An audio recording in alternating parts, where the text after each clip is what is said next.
فاعوذ باللہ من الشیطان الرجیم بسم اللہ الرحمن الرحیم وَأَوْحَى رَبُّكَ إِلَى النَّحْلِ أَنِ اتَّخِذِي مِنَ الْجِبَالِ بُيُوتًا وَمِنَ الشَّجَرِ وَمِمَّا يَعْرِشُونَ صدق اللہ مولانا العظیم۔ درود شریف پڑھیں۔ اللہم صلی علی سیدنا و مولانا محمد معدن الجود والکرم وعلی آلہ واصحابہ وبارک وسلم صلاۃ و سلاما علیک یا سیدی یا رسول اللہ۔ حمد و صلاۃ کے بعد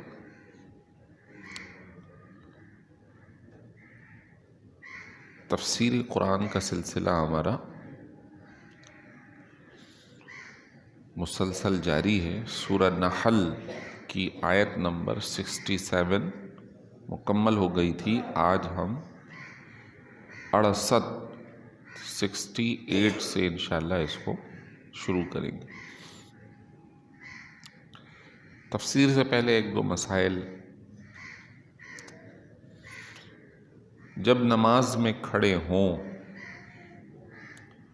تو حکم ہے کہ اپنی نگاہیں سجدے کی طرف یا سجدہ گاہ کی جگہ پر رکھی جائیں۔ دائیں بائیں دیکھنا نماز میں مکروہ ہے۔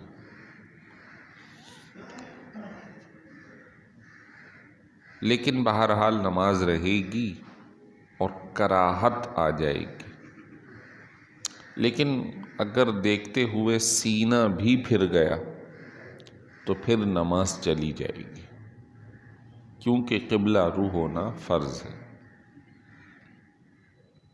دعا میں بھی یہی حکم ہے، لیکن ہم دنیا میں مصروف رہتے ہیں تو ہم سے یہ سرزد ہوتا ہے کہ کبھی ہم دعا میں دائیں دیکھ رہے ہیں کبھی بائیں، لیکن اس طرح نہیں بلکہ توجہ سے ہی دعا مانگنی چاہیے۔ اللہ ہم سب کو عمل کی توفیق عطا فرمائے۔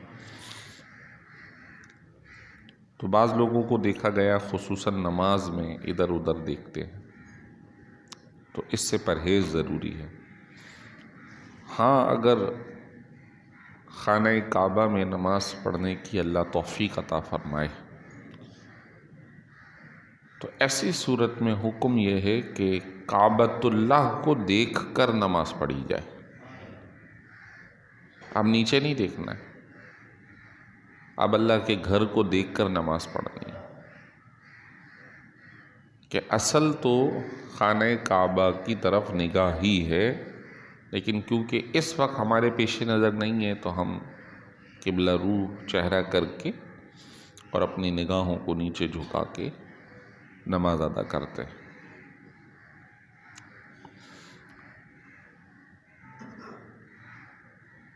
جہاں آیت مبارکہ مکمل ہوئی تھی اس کے بعد جو نئی آیت شروع ہو رہی ہے تو یہ سورہ نحل جیسے میں نے کئی مرتبہ بتایا شہد کی مکھی کو کہتے ہیں، تو اس آیت کے اندر وہ لفظ موجود ہے جس کے نام پر اس سورت کا نام رکھ دیا گیا۔ اچھا، یہ جو نام رکھے گئے ہیں یہ کسی آدمی نے نہیں رکھے، بعد کے لوگوں نے نہیں رکھے، بلکہ اس کو کہتے ہیں مسئلہ توقیفی۔ توقیف کا مطلب ہے موقوف ہونا، یعنی اللہ تبارک و تعالی اور اس کی عطا سے رسول کریم صلی اللہ علیہ وسلم کے فرمان پر موقوف ہونا۔ جو وہ فرمائیں گے وہی تسلیم کیا جائے گا، اپنی طرف سے اس کے اندر ایڈیشن نہیں ہے۔ تو سورہ نحل یعنی یہ جو سورتوں کے نام رکھے گئے ہیں کہ کسی پہ نمل ہے، کسی پہ نحل ہے، کسی پہ بقرہ ہے۔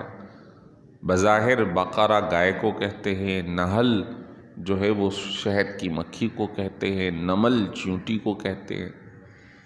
کہیں پہ سورہ لہب آ گیا، ابو لہب۔ تو یہ جو نام ہیں ہم نے نہیں رکھے، جیسے آئے ہیں ویسے ہی چلے جا رہے ہیں۔ تو بہت سارے احکام جن کی بنیاد یہ ہے کہ یہ اللہ اور اس کے رسول کی جانب سے مقرر ہے، اور مسلمان ہونے کا تقاضا یہ ہے کہ جیسا آ گیا ہے ویسا ہی ماننا فرض ہے، اس میں چوں چرا کرنے کی، کیوں، کیسے کرنے کی اجازت نہیں ہے۔ نعوذ باللہ کوئی اگر اعتراض کے طور پر قرآن پاک کے ان ناموں کو پیش کرے، یار اس کلام کے اندر تو اس کلام کا نام یہ ہے، تو یقیناً وہ اعتراض کرنے والا دائرہ اسلام سے خارج ہو جائے گا، اگر اس کے پیش نظر گستاخی یا بے ادبی، اور اگر وہ تحقیق کے لیے ایسا کر رہا ہے، بتانے کے لیے یا معلومات کے اکٹھا کرنے کے لیے ایسا کر رہا ہے، پھر منع نہیں ہے۔ ادب کے دائرے میں رہتے ہوئے معلومات لکھنا، پڑھنا، سمجھنا، کسی چیز کی گہرائی تک پہنچنا منع نہیں ہے، لیکن اعتراض والی جو صورت ہے وہ درست نہیں۔ بہرحال کیونکہ یہ جو مخلوق ہے یہ اللہ تعالیٰ کی پیدا کردہ ہے، تو اس کو سامنے لا کر بہت سوں کو اسلام کی دعوت دی گئی ہے، اور آج تک کوئی بھی اللہ کے سوا جن کی دوسرے قومیں عبادتیں کر رہی ہیں دعوے دار نہیں ہوئے کہ ہم نے انہیں بنایا۔ کوئی دعوے دار نہیں، اگر دعویٰ دار ہے تو پھر اللہ تعالیٰ نے کئی مرتبہ تقاضا کیا ہے کہ ہم نے یہ بنایا، بتاؤ تم نے کیا بنایا۔ بلکہ ایک موقع پر تو مکھی کا تذکرہ کیا سورہ حج میں، اور اس کے اندر فرمایا کہ اللہ تمہارے لیے ذباب کی مثال پیش کرتا، اور پھر بتوں کا تذکرہ کیا کہ جب یہ مکھی ان کے سامنے سے ان کا حصہ اڑا کر لے جاتی ہے، لا یسلبہم الذباب، تو وہ مکھی جب ان سے اٹھا لیتی ہے تو وہ اس سے اپنا حصہ چھڑا نہیں سکتے، یہ اتنے کمزور ہے۔ ضعف الطالب والمطلوب، یہ طالب اور مطلوب کتنے کمزور ہیں کہ یہ جس کی پوجا کر رہے ہیں وہ مکھی سے تو اپنے آگے سے اٹھا ہوا مٹھائی کا حصہ چھڑا نہیں سکتا، تو یہ انہیں کیسے بچائے؟ لیکن کیونکہ جب گمراہی عقل پر آ جاتی ہے، چھا جاتی ہے، تو پھر اسے ایمان اور کفر کی بات محسوس نہیں ہوتی۔ یہاں پر یاد رکھنے کی بات ہے کہ بہت سارے لوگ اس طرح کی آیات انبیاء اور مرسلین اور صحابہ اور بعد کے بزرگان دین کے لیے چسپاں کر دیتے ہیں کہ دیکھو قرآن میں یہ کہا ہے۔ دیکھیے یہ بات واضح ہے کہ کوئی بھی مسلمان کسی نبی ولی کی عبادت نہیں کرتا، انہیں خدا نہیں مانتا، انہیں عبد مانتا۔ ان کے مزار پر جانا یہ صالحین کا طریقہ ہے۔ کیا نہیں معلوم کہ انبیاء اور مرسلین کے مزارات پر اللہ کی رحمتیں اترتی ہیں؟ کیا یہ حدیث نہیں کہ سرکار دو عالم صلی اللہ علیہ وسلم کے در دولت پر صبح 70,000 فرشتے آتے ہیں، شام کو آتے ہیں اور وہ درود پاک پڑھتے ہیں؟ تو کیا وہ فرشتے آنے والے کافر ہو گئے؟ اور فرشتوں کے بارے میں نظریہ یہ ہے کہ فرشتے اللہ کے حکم کے بغیر کوئی کام نہیں کرتے۔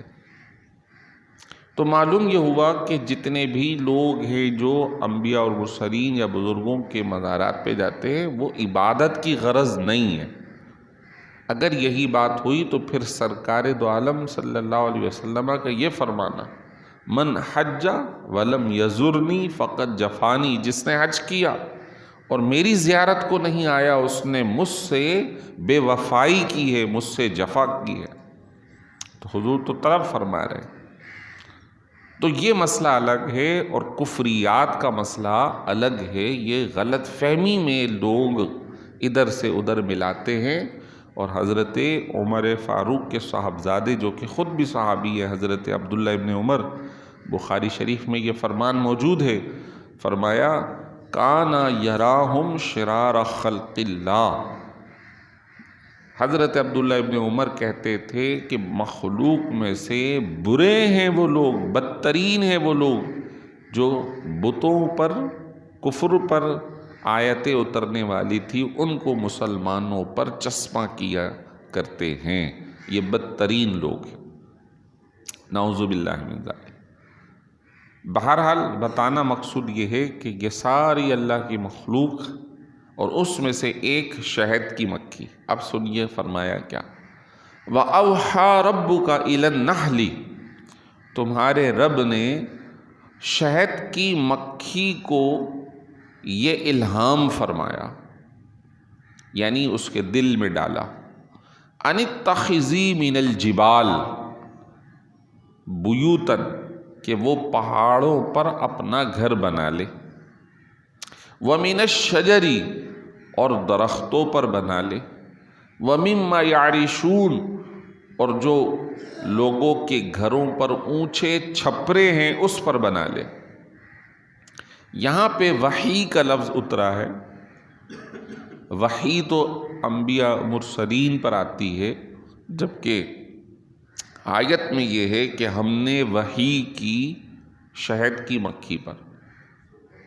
اب یہ بات سمجھنے کی ہے کہ بعض اوقات اگر علم قرآن پاک کا علم صحیح نہ لیا جائے تو انسان اس سے بہک سکتا ہے۔ وحی صرف اور صرف نبیوں پر آئی ہے، غیر نبیوں پر نہیں آئی ہے۔ جس پر وحی آتی ہے وہ نبی ہے، جس پر وحی نہیں آتی وہ غیر نبی ہے۔ اب یہاں جو لفظ آیا ہے بظاہر یہ وحی ہے، لیکن حقیقت میں فرمایا یہ الہام ہے، دل میں ڈالنا ہے۔ تو اللہ تبارک و تعالی جانوروں کے دلوں میں بھی ڈالتا ہے، ہمارے دلوں میں بھی ڈالتا ہے کہ یہ کام کر لو۔ کسی طرف ہمارا دل میلان کھا جاتا ہے تو یہ من جانب اللہ ہے، اللہ کی طرف سے، اور پھر اللہ اس میں ہمیں نفع عطا فرما دیتا ہے۔ دل کہہ رہا ہے یہ کہ بندہ صحیح ہے تو وہ من جانب اللہ ہوتا ہے۔ تو ادھر بھی فرمایا کہ شہد کی مکھی کو حکم دیا کہ تم یہ کرو، 3 جگہ، پہاڑوں پر، گھروں میں اور چھپروں پر۔ پھر فرمایا ثم کلی من کل الثمرات، پھر اسے حکم ہوا کہ ہر پھل میں سے کھائے۔ فَاسْلُكِي سُبُلَ رَبِّكِ ذُلُلًا، اور پھر اپنے رب کے بنائے ہوئے آسان راستوں پر چلتی رہے۔ اب وہ مکھی چھوٹی سی ہے، جا کر ایک شہد بنانے کے لیے کسی درخت سے، کسی پھول سے، کسی کلی سے رس کو چوستی، اور چوسنے کے بعد فرمایا کہ اللہ کے بتائے ہوئے راستے پر چلتی رہے آرام آرام سے۔ وہ آرام آرام سے اڑتی اڑتی وہاں تک پہنچ جاتی، اپنے چھتے تک۔ فرمایا یخرج من بطونها شراب مختلف الوانہ فیہ شفاء للناس، اس کے پیٹ سے نکلتا ہے رنگ برنگا مشروب، کلر اس کے مختلف ہوتے ہیں۔ تو اگر ایک بوند کو دھوپ میں دیکھا جائے تو آپ کو وہ چمکدار نظر آئے گا، کبھی ہرا نظر آئے گا، کبھی لال، کبھی نیلا۔ شہد کی مکھی خود بھی اس کے جو پیٹ کو دیکھا جائے تو وہ بھی ایسی محسوس ہوتی ہے۔ فرمایا یہ جو رنگ برنگا مشروب اس کے پیٹوں سے نکل رہا ہے، فیہ شفاء للناس، وہ لوگوں کے لیے شفا ہے۔ اب اس میں اللہ کی قدرت کا اظہار ہے۔ ایک مکھی، اسے کس نے یہ کہا کہ جا کے تو رس چوس اور ایک جگہ جمع کر؟ وہ کون سی فیکٹری ہے اس کے پیٹ میں لگی ہوئی کہ وہ کڑوے یا پھیکے رس چوستی ہے اور اندر جا کر وہ میٹھے ہو جاتے؟ وہ کون سی چیز ہے جو اندر اسے اس طرح کی تبدیلی لانے پر قادر یا قدرت دے رہی ہے؟ فرمایا یہی تو ہے اللہ تعالیٰ کی ذات، وہی تو ہے جس نے اس مکھی کو بنایا، ان پھیکے رسوں کو اس کے پیٹ میں جا کر خوشبودار بھی بنا دیا، میٹھا بھی بنا دیا، اور صرف میٹھا ہی نہیں بلکہ شفا بنا دیا۔ سبحان اللہ. ان فی ذالک لآیۃ لقوم یتفکرون، بے شک اس میں فکر کرنے والوں کے لیے نشانی ہے. بس اسی پر دیکھیے، غور کیجئے کہ اللہ نے ایک چھوٹی سی مخلوق میں اس قدر توانائی اور تبدیلی پیدا فرما دی، تو اپنی اپنی ذات میں دیکھیے کہ اللہ نے ہمارے اندر کتنی صلاحیت کو پیدا فرمایا ہے. اور انسان کی صلاحیتوں میں سب سے بڑھ کر جو چیز اللہ نے عطا کی ہے وہ انسان کی عقل ہے، فہم و فراست ہے. جب انسان کی عقل صحیح کام کرے، درست کام کرے، تو وہ کام کر جاتا ہے جو کسی اور کے بس میں نہیں ہوتے. سوچ اور فکر انسان کی بہت اسے اونچا لے جاتی ہے. پھر ایک کسی حد تک ہمارا جسم جاتا ہے، ایک ہمارے جسم کی اڑان ہے یا سفر ہے، اور ایک ہمارے علم اور ذہانت کی اڑان اور سفر ہے. جہاں تک ہمارا جسم نہیں جا سکتا وہاں اللہ نے ہمارے دماغ کو یہ صلاحیت عطا فرمائی ہے. وہ فضا گھومتا ہے کہ جس کی کوئی حد نہیں. ہاں، اب اس انسان کے فکر کے اوپر ہی ڈپینڈ کرتا ہے کہ وہ اسے صحیح راہ پر لے جاتا ہے یا بری راہ پر. وہ بھی ہیں جو ایسے تخیلات پیش کرتے ہیں کہ جس سے اللہ اور اس کے رسول کی محبت دلوں میں آ جاتی ہے، اور ایسے بھی ہیں جو ایسے تخیلات پیش کرتے ہیں جو انسان کو گمراہی اور کفر کی طرف لے جاتے ہیں.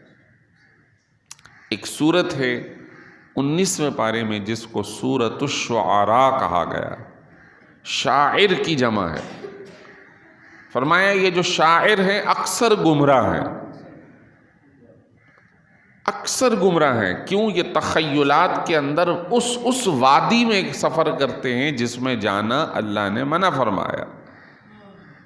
لیکن وہ شاعر جو اللہ اور اس کے رسول کی حمایت میں ہو، تو پھر حضرت حسان کے لیے تو سرکار دو عالم صلی اللہ علیہ وسلم اللہ کی بارگاہ میں دعا کرتے تھے، اے اللہ روح القدس کے ذریعے حسان کی مدد فرما،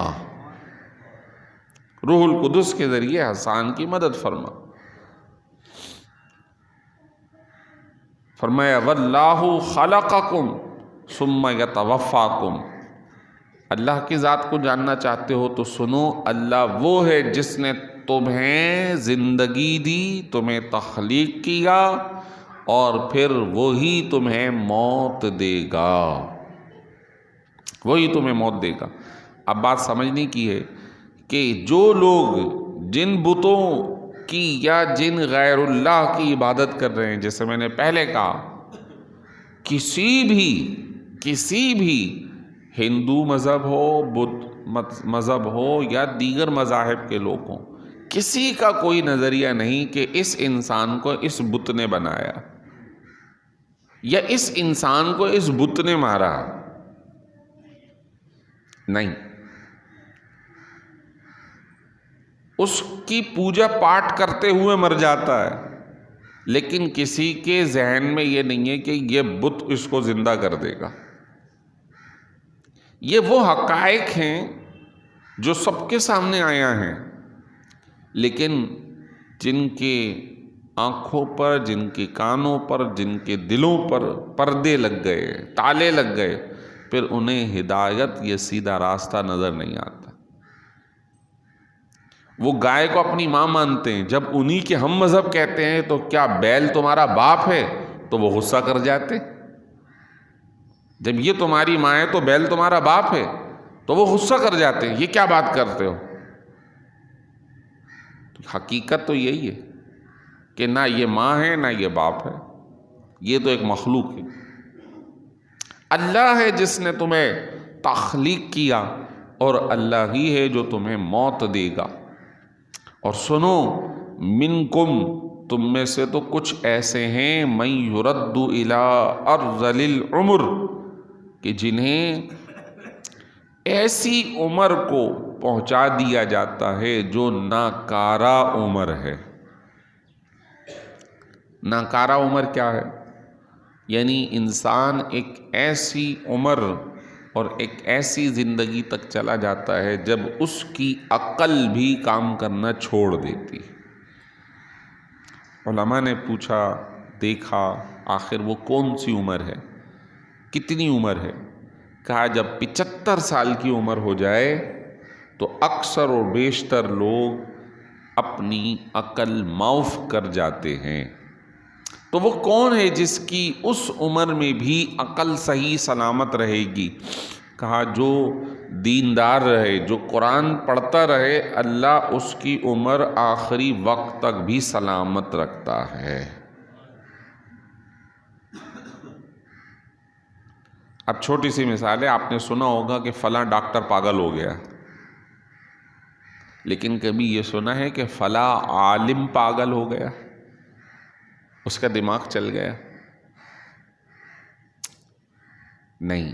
قرآن پاک کی برکت سے ذہن سلامت رہتا ہے، جسم ناکارہ ہو جائے گا بڑھاپے کی وجہ سے. تو اللہ فرما رہا ہے وہ ہے جس نے تمہیں پیدا کیا، وہ ہے جو تمہیں مارے گا، اور تم میں سے کچھ ایسے ہیں جن کو ایسی عمر تک لے جائے گا اللہ، لِكَيْ لَا يَعْلَمَ بَعْدَ عِلْمٍ شَيْئًا، تاکہ وہ جاننے کے باوجود نہ جان سکے. پہلے وہ جاننے والا تھا، سمجھدار تھا، اب اس کی عقل کام کرنا چھوڑ گئی. سرکار نامدار صلی اللہ علیہ وسلم دعا کرتے تھے، اے اللہ مجھے ارذل عمر سے محفوظ فرما. عمر جتنی بھی اللہ نے مقدر رکھی ہے ہو، لیکن نہ معذوری ہو، نہ کسی کی محتاجی ہو، اور نہ عقل کا چلا جانا جس کو سٹھیا جانا کہتے ہیں. اللہ ان بیماریوں سے محفوظ و مامون فرمائے. آپ علیہ السلام دعا کرتے تھے، اللہ مجھے اس عمر تک نہ لے جانا، مجھے اس سے پناہ عطا فرمانا. اور پھر آپ بالکل چاق و چوبند توانا، اور پھر بیمار ہوئے چند دنوں کے لیے، اور اس کے بعد آپ کا وصال مختصر علالت کے بعد ہو گیا، اور عمر آپ کی 63 سال تھی. آپ علیہ السلام نے فرمایا میری امت کی عام عمر من 60 الی 90، 60 سال سے 90 کے درمیان ہے. تو 60 سال ایوریج انسان چلتا ہے، اس کے بعد پھر آہستہ آہستہ وہ اختتام کی طرف جا رہا ہے. باقی عمر کا کچھ نہیں پتا، زندگی کا کچھ نہیں پتا کہ کون کس وقت چلا جائے گا. جوان بھی جا رہے ہیں، بچے بھی جا رہے ہیں، بوڑھے بھی جا رہے ہیں. اللہ تعالی ہمیں توفیق دے کہ ہم اللہ ہم سے راضی ہو، ہم سے ناراض نہ ہو. اللہ ہمیں یہ توفیق دے ہم اس کیفیت کے اندر اللہ کی بارگاہ میں حاضر ہوں. گناہوں سے توبہ کرنی چاہیے، اللہ سے معافی مانگنی چاہیے. فرمایا ان اللہ علی کل شیء قدیر، اللہ تبارک و تعالی ہر شے پر قادر ہے. پھر اس کے بعد کا اگلا رکوع شروع ہوتا ہے اور ارشاد فرمایا واللہ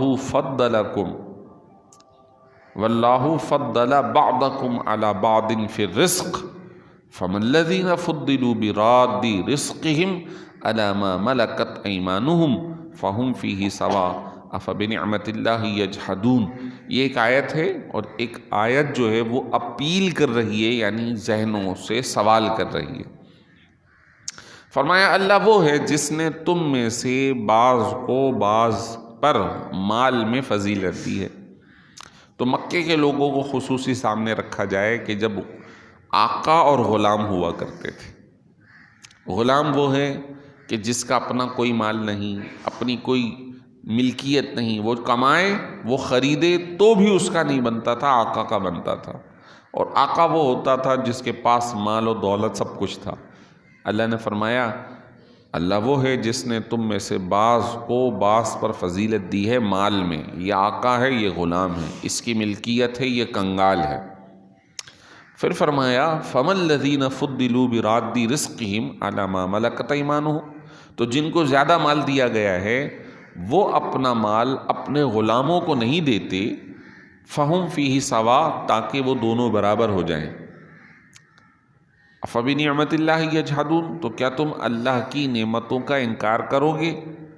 اس کے اندر سوال کیا ہے؟ سوال یہ ہے کہ جب ایک آقا اپنے غلام کو مال دے کر برابر نہیں کرنا چاہتا تو یہ کتنی بڑی زیادتی ہے کہ تم ایک مخلوق کو رب کے برابر کر رہے ہو. یہ کتنی بڑی زیادتی ہے. یہ کیسے ہو سکتا ہے؟ جب ایک مالدار اور غیر مالدار برابر نہیں، ایک آقا اور غلام برابر نہیں، تو ایک خالق اور ایک مخلوق کیسے برابر ہو سکتی؟ ایک وہ کہ جس نے پتھروں کو بنایا اور ایک وہ جو پتھر. تم کیسے ان بتوں کو، ان پتھروں کو اللہ کے برابر ٹھہرا رہے ہو؟ کیا تم اللہ کی نعمتوں کا انکار کرو گے؟ اللہ ہی ہے جس نے تمہیں یہ صلاحیت بخشی ہے، تو تم اللہ کی بارگاہ میں ہی توبہ و تائب کر رہو، اللہ کی بارگاہ میں ہی رجوع کرو. آگے چل کے مزید اسی طرح کی آیتیں جو کہ سوال در سوال کی چل رہی ہیں. اللہ تعالی ہمیں دین پر استقامت عطا فرمائے، اللہ تعالی ہر گمراہی سے محفوظ و مامون فرمائے. وآخر دعوانا الحمدللہ رب العالمین.